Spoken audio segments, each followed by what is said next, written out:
a sparsely furnished apartment to the palace fortress Rourke had built. Her husband. And that was a change, even if they'd just celebrated their second year of marriage, had the vision, the need, and, God knew, the means to create the gorgeous home with its myriad rooms filled with style and function.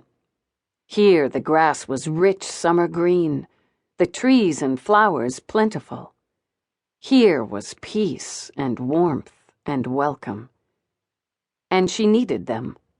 Maybe just a little desperately at the moment. She left her vehicle at the front entrance, knowing Somerset, Rourke's major domo, would send it to its place in the garage, and hoped, just this once, he wasn't looming like a scarecrow in the foyer. She wanted the cool and quiet of the bedroom she shared with Rourke, a few minutes of solitude. Time, she thought, as she strode toward the doors, to shake off this mood before the invasion. Halfway to the doors, she stopped. The front wasn't the only way in, for Christ's sake. And why hadn't she ever thought of that before? On impulse, she jogged around, long legs eating up ground, crossed one of the patios, turned through a small walled garden, and went in through a side door.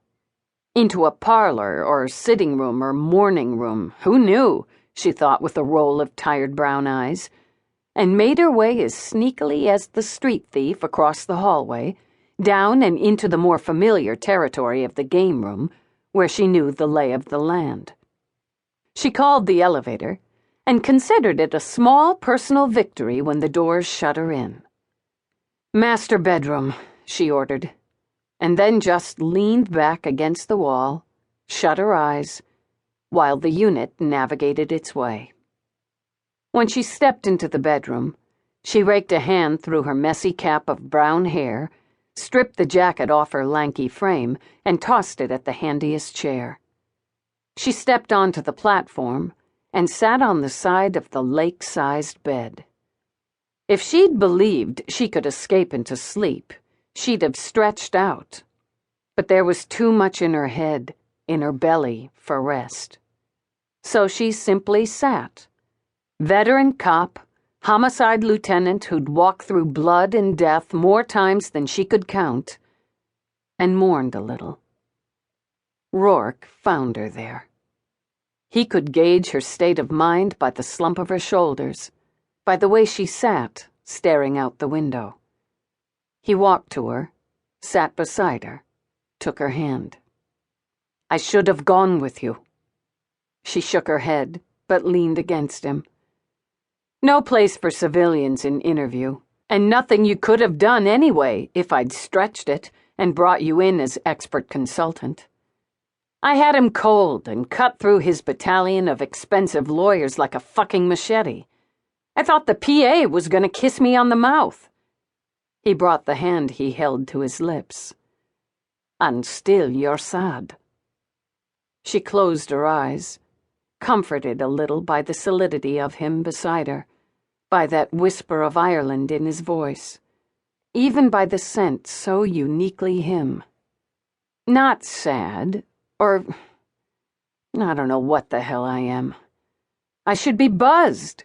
I did the job. I slammed it shut. And I got to look them both in the face and let them know it. She shoved up, paced to the window, away again, and realized it wasn't peace and comfort she wanted after all. Not quite yet. It was a place to let it go, let it out, spew the rage. He was pissed, Moriarty, lying there with that hole in his chest his pal put into him with his freaking antique Italian foil. "The one meant for you," Rourke reminded her. "Yeah, and he's pissed, seriously pissed, Dudley missed, and it wasn't me on a slab at the morgue." "I expect he was," Rourke said coolly. "But that's not what's got you going." She paused a minute, just looked at him. Stunning blue eyes in a stunning face, the mane of thick black hair, that poet's mouth set firm now because she'd made him think of her on that slab at the